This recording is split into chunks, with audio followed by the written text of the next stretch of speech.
Welcome to the Tea Tie Pod, where we normally take off our ties and offer some tea to get our guests to relax, be comfortable, and let us into their world. What makes them tick, not just in Angola, but Africa as a continent, and even beyond.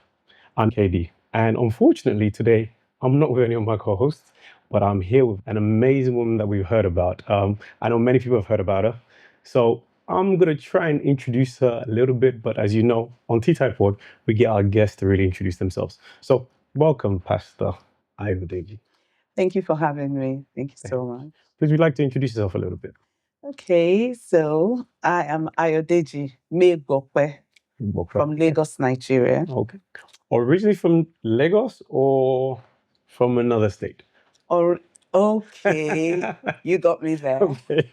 So I am from Ogun State Okay. in Nigeria, Okay. and my parents lived in Lagos. Okay. But I wasn't born in Lagos State. Oh. I was born in Kwara State. Oh, wow. Yes, that's in the northern part of Nigeria. Okay.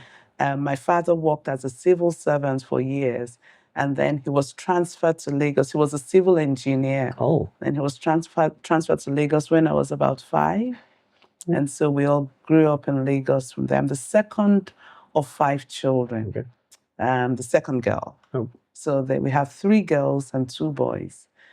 So I've lived in Lagos all my life. Schooled in Lagos, got married in Lagos. Everything in Lagos. Had my children in Lagos. I've worked as a secretary for 20 years. Wow. But I pivoted 18 years ago when I resigned from working as a secretary to starting my own business. That must have been a step of faith. That was a huge, huge leap of faith. But I'm grateful that God did not disappoint me. I believe strongly that it's because I was led by the Lord. Wow. And so I started my catering business 18 years ago. Okay. And what started as 7 people with physical food has snowballed into 7 people with spiritual food for the soul. So we call it spirit, soul, and body feeding. And I'm excited. Okay. It's interesting. Thank you. And I know a lot of people when they talk about you, Pastor Ayo, they talk about the moi moi lady. Yeah. And it's interesting how you've gone from serving the physical food, now you've gone to the spiritual food. Now let's go back to the moi moi lady, as you like to call it. For you guys that don't know, I know a lot of people have said that moi moi is a bit like bolo de feijão. I think that's in Portuguese, but it's actually, I think it's more of like a pudim de feijão. So it's more like a beans pudding. Yeah. When you do a direct translation. So do you still do moi moi? So the name of my catering business is No Leftovers Nigeria Limited. And like you said, I started by making moi moi. Okay. And when I started, I really didn't intend for it to be a business. Oh. I thought it was just going to get me by. For that moment, my family and I found ourselves in, was quite a lot of, going up and down, wondering what would the next step be. My husband at that time was a pastor. He is still a pastor, by the way. So I just felt, there was so much going on. I had resigned from working as a secretary because I was really tired. I was 40. I was going to be 40. I was 39. So it was like 20 years of being a secretary. Yes, after 20 years of being a secretary. So I was 39 then, and I just was really, really exhausted. But you don't look full life. Thank you. So I was exhausted. I wanted another life, a better life. And at the same time also, I had all sorts of doubts.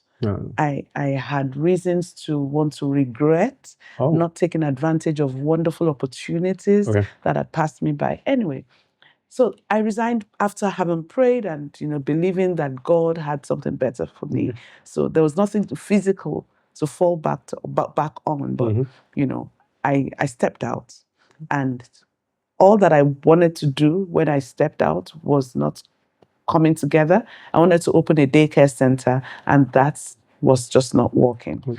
And then came to a day when there was no food in the house, and I had to just prepare a meal with the 1,000 naira that my husband and I had. My husband actually gave me that 1,000. And I remember tearfully receiving that 1,000 naira from him. And the only thing that held me back from being very upset with my husband was I remember there was something my mom told me. Oh. My mom told me when I was getting married that when I get married, there'll be times I'll be upset with my husband. Definitely. And at such times, I need to be very careful what I say. So I remembered that day that this might just be that kind of moment when I have to be very careful. So I didn't say anything. But that day, as my husband left, I literally heard a voice say, just go to the market and make food for your family. At least you have this 1,000 naira. This is what you have. So use what you have to get what you need. And so I went to the market, and the first thing that came to my mind was, oh, bean pudding. You know, you could make anything out of beans. So just buy beans, and this time around, do make bean pudding. And I made it that day, and my sister-in-law visited me and tasted it. She liked it, and she offered to pay for me to make for her. And I was really astonished. And I made for her the next day, and she got home, and her friend tasted it, and her friend loved it. And her friend again offered to pay. To pay for it. My neighbor tasted it. My neighbor offered to pay. And it just kept going. And that was how it started. Wow. And so I gave it a name. I started selling in church. Church members loved it. And then at a point I got stuck. And I asked God, so what do I do? And I heard God say, go to the gate of the school where you last worked as a secretary. Oh, wow. Stand at the gate of the school and hawk. I was like, hawk? No way. But then I reminded myself that I wasn't going to beg. I was going to offer a service. So I encouraged myself, and I went to the gate. And I stood at that gate for 3 months. Wow. At that gate, I learned what no business school could have taught me. Number one, I learned confidence. I learned, because there were times when people wanted to, when I would want to market to people, it was a school. And so I would go to that gate when mothers and fathers were coming to pick their children. And so it was, a race against time, and so there were times I would go to a parent and ask, would you like to buy? Well, the parent is still thinking, I'm not sure. I realized that, look, if you stay here, you're going to miss the next one. You have to keep on. So that was the point I learned, that receiving no as an answer does not mean something is wrong with you. That's true. And it's okay for people to say no. You can't force yourself on people. And so I learned so many things. I learned self-confidence. I learned how to package my business even more, even better. I learned how to approach people. I learned how not to speak to people. I learned, I was just enjoying the process. And, a few months after, I encountered someone who told me she needed a caterer in her office. That was what took me off the gate of Corona. Oh, after 3 months? After 3 months. And, it was such a beautiful transition because I was able to appreciate, life even better because having stood outside under the sun for those 3 months, and now leaving the sun to get into a more comfortable space. Oh my goodness, I was really very intentional about expressing my gratitude to God. And so over the years, I have experienced different phases of my business. I have seen my business grow in leaps and bounds. I have experienced what some people might define as failure. But I've found out that failure is really not what we think failure is. No, it's not. Failure is actually, it's a good thing because it teaches you that there's a better way to do things. Exactly. It teaches you that you can actually go back to the drawing board. And so running my business and experiencing all of this and then finding out that, look, all it actually takes is for you to stand up and get out there. When I realized that if I had stayed where I was working, I would be experiencing all of these breakthroughs. A major breakthrough happened just about a few months after I started catering for that company. And what happened was that I began to think of my life. And said to myself, Ayo, now look at you. Look at your siblings. All your siblings have university degrees and all of that. That thought. Yes, you're the only one who doesn't have. But the fact that I had left where I was working and I had gotten to this point where I was beginning to make something. I just realized that you can actually believe God for anything. And so I began to pray. I said, God, I want to go back to school. I want to go back to school. And then it occurred to me that, God might give you an opportunity that is not the structured school opportunity. And that was exactly what happened. And so I found on the pages of a newspaper that a company in the US an investment company known as Goldman Sachs Yeah. was going to come into Nigeria. They had started a program. They Okay. call it the 10,000 Women Program, Mhm. where they will go into they call it on underserved economies, Okay. underserved communities, to empower women who were running businesses but didn't particularly have business skills. Mm. When I saw that opportunity in the papers, I was like, hey, this looks obviously- like me. That's But right then for you. it sort crossed my mind, and that thought was, you know what? They're not looking for the likes of you. Mm. But I said, That I little voice silenced that picks thought. in. I said, no way.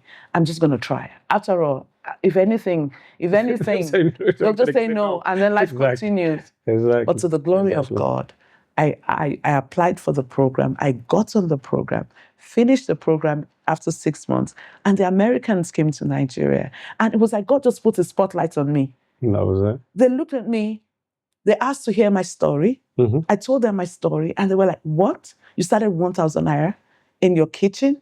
You started by hawking this delicacy, 3 months. and you're here now? Oh, we want to know more That's a about you. story. That Yeah, is a and they story. came to my house. They recorded me making moi moi. Oh, okay. And by the time they went back to America, they sent a message to me, "When you used to come to America to tell us how you started your business." That's how my life literally Changed that. And that changed everything. changed. Wow. And, every day. And so since then, I've had opportunities to travel all over the world, sharing this story of how I started and Mhm. built this business bottom up. Now, you remember you asked me a question. Mhm. Do I still make this moi moi? Exactly. So personally, Okay. I don't do it myself. Okay. But the business has grown so much. It's still now okay. that Okay. It's okay. still running. It's gone Okay. beyond just having a catering business to having a restaurant. Okay. So I have a restaurant in Lagos. I have Okay. staff. I have great teams managing the business. Oh, wow. And that has given me the opportunity to go around the To go world around. telling my story Yeah, that's and great. inspiring women all over the world, especially the African woman. Yeah. The African woman that has been told you can't do it. You The can't attain too African much, woman that yeah. has been told your place is in the kitchen. Mhm. You can do business, you can do anything. So I've had this opportunity to go around the world telling the African woman that, you know what, all you have to do is believe in yourself. All you have to do is look inwards and ask yourself, what can I do? All you have to do is look at the opportunities around you and take advantage of the opportunities. And that's the key Yeah. thing, right? Take advantage of what's actually there. Because a lot of people, they have so many things in front of them, but they don't grasp it. Sometimes they sit, and there's one thing you said, you had that little voice in your head, and that fear that sometimes comes in and tells you, okay, this is not for you. You're not good enough. So true. And many of us listen to that more than anything else. And you start withdrawing yourself, I can't do that, I can't do that. But you overcame that, right? You took that, like, no, you know, that voice, push to the back, I'm going to move forward and do what I know is for me. And Absolutely. that's why you're here. And you're in Angola. Why? I'm in Angola. What brings you to Angola? What brings you to Angola? Because Oh. a lot of Nigerians don't know Angola. It's actually strange, but you know what? I actually didn't know much about Angola Oh, okay. until Okay. I got invited to come to Angola. Okay. This, by the way, is my second time of coming to Angola. Okay. And I remember the first time I told a few friends I was going to Angola. They were like, Angola? What's happening in Angola? Is that a country or what? And I had to start explaining, because when I heard of Angola myself, I had to go The research. research on it. Yeah, so when I researched, I was like, oh my goodness, there truly is a country called Angola. And so I've started telling people, but this is it. The first time I came to Angola, I was invited to come share my story Okay. of how I started my Yeah. business with little or nothing. And this second time, because my business has really, really transformed. And not has this only transformed, my life has transformed. Imagine. Everything about me keeps changing. I can imagine. Not just me, my community. Yeah. So my family first, and then my community, because Impact grows, right? it's impact. And so that's what I find myself doing everywhere I go, and I'm excited as I see hope in the eyes of people, especially in African countries. So my travels is not limited to African countries. Okay. So I get to travel all over the world, but the impact on the African woman especially, because you know how it is, the woman is the one in charge of the family. That's the truth. So the impact on the woman, where she sees herself as not subservient to any situation. I'm not even talking in the confines of marriage alone. I'm even talking about, in the scheme of affairs in the world, in your immediate community. Yeah. The joy is, for me, is being able to let women especially know that you can make an impact. Yeah. There was a time in my life that I was living on what people would give me. And one thing I realized was it is not sustainable. You have to keep going back to the people that gave you. And that's the pain that I see happening in Africa. We rely so much on aid. The aid story. The aid on aid. We rely so much on aid. Yeah. And then we forget that we actually have value that we can present. We have value, we have the resources, we have everything. We have the resources, but we're not seeing it. We're not seeing it. So let me focus on your question. Okay. This is why I'm in Angola. I'm excited to be in Angola. We had the conference, by the way. Okay. The conference was phenomenal. Wow. And, hearing the testimonies of the women from the last time I came and just seeing the fire in their eyes is such an encouragement that, hey, this is the way to go. Oh, no, that's it's great when you see the impact that you've had. And like you said, it's your second time here. And what changes have you really noticed since being here last year to this year? Have you seen any key changes? Amazing. I've seen courage. I've seen courage. I've seen audacity. Wow. I've seen audacity as I speak with the women, and they talk about how their lives continue to transform. Yeah. Even when they meet with roadblocks, they still keep going. Oh. And that's the whole idea. So I see audacity, I see faith in the absence of anything positively visible. Okay. You hear even the men. I hear some men are beginning to talk about their wives. Oh, okay. Yes. Like, my wife was afraid to do this before. Now she's doing this. Okay, this is the impact my wife is having on the children. Okay. It's such a there's so many beautiful stories. Yeah. And guess what? I'm also seeing a lot of men listening to their wives, beginning to believe in their wives. Yeah. And that, for us, is huge.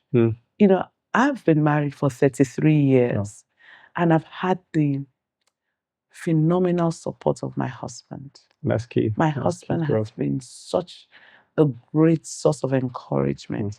I know what that does to a woman. Just to have that support system is everything. And so for me, hearing the stories of this man, talking about how they are so inspired at the courage of their wives, the tenacity of their wives. Oh, that is so beautiful. So those are the kind of changes I've seen. Those are the kind of, impact that I have seen manifest in the lives of the women. Okay. And this indeed shows that there's light at the end of the tunnel. So how about the young ones? Like, we've spoken about the women and the impact you're having on them now. What advice would you give to the young girls that are growing up? Or even what advice would you give to the mothers and to the fathers of the little girls? They're like, okay, do you know what? This was historically, this is how African women were. The African society is really patriarchal. Terribly patriarchal. And, there's a saying that, because the population of women to men is like 50-50.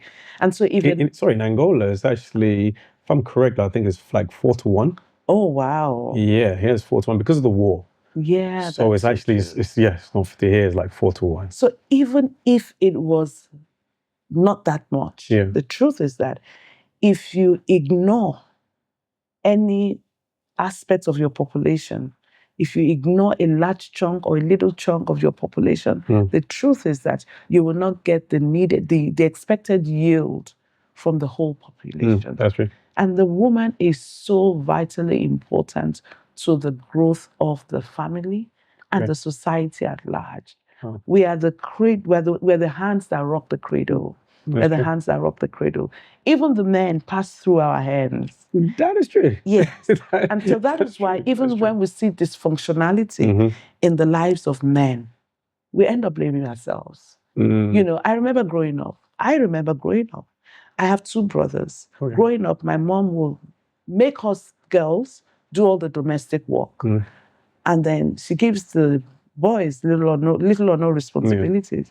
But thank God that we have woken up to the need for all hands to be on deck. Yeah. And so the woman is now learning that, look, we are equal. So you see, this matter of gender equality is a long thing, but I know we'll get there. It's going to affect the marketplace, it's going to affect the workplace and everything. But you know, it starts from the home.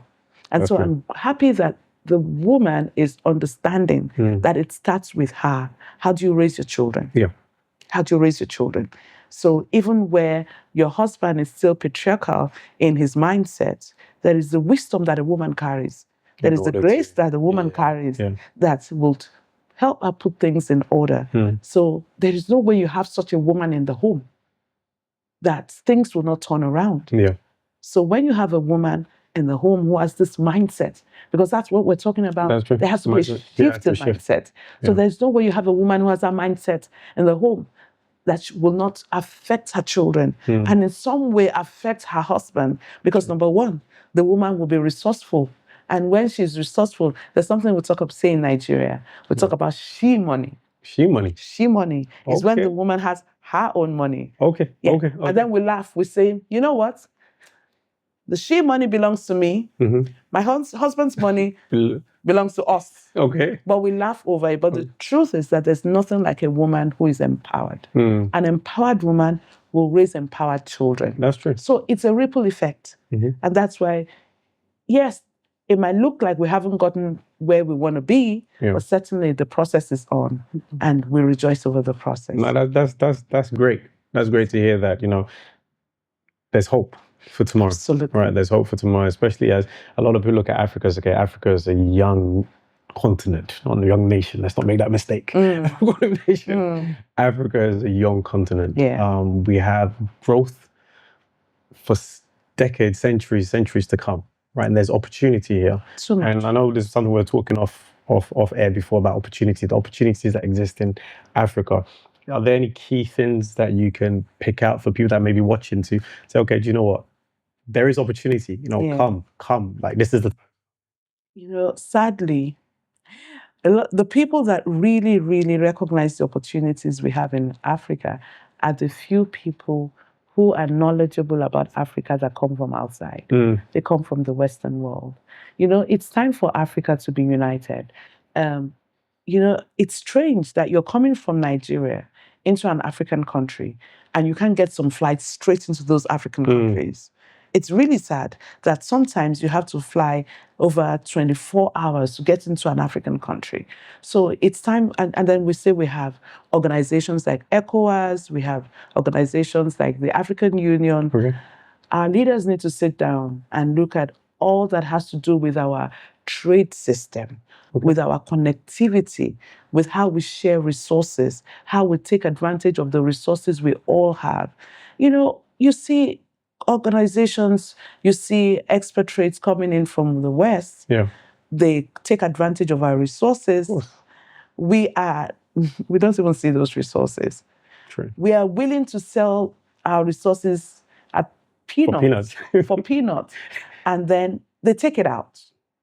They refine our resources. They bring it back they package our resources for us. And bring it back to us. And we buy it. And we buy it at ridiculous prices. How long? How long? And then it's the same thing with our manpower. It's the same thing with our human resources. There's a brain drain. Our people are leaving Africa. And then you talk about vocations like farming. You talk about industries like agriculture. All the people who were into these industries are beginning to look for white-collar jobs. We're abandoning all the organic crops that God has given us. And then there's so much sickness all over the place. There's so much disease all over the place. Our herbs have medicinal value. Our culture, our what's the word? Our climate is friendly. That's true. We are not faced with extreme weather conditions. Meanwhile, we go to all of these nations and we face all these extreme weather conditions and we leave our land lying follow. Yeah. This is the time for Africa to arise. This is the time for Africa to believe in herself. This is the time for us to collaborate. This is the time for us to put hands together and build our nation and say no to aid. Oh. Aid is not doing us any good. Our leaders are increasing in their corruption because of aid. Wow. Because this aid comes in foreign currency. And what do we do? Yeah. Aid that is meant to help people, it ends up in one family's account. And guess what? You know the sad thing? It's so sad that we, in turn, begin to hail them. There's no accountability. No accountability. There's no transparency. Yeah. And so we need to, first of all, believe in ourselves. For as long as we don't believe in ourselves, we will continue to be taken advantage of. Yeah.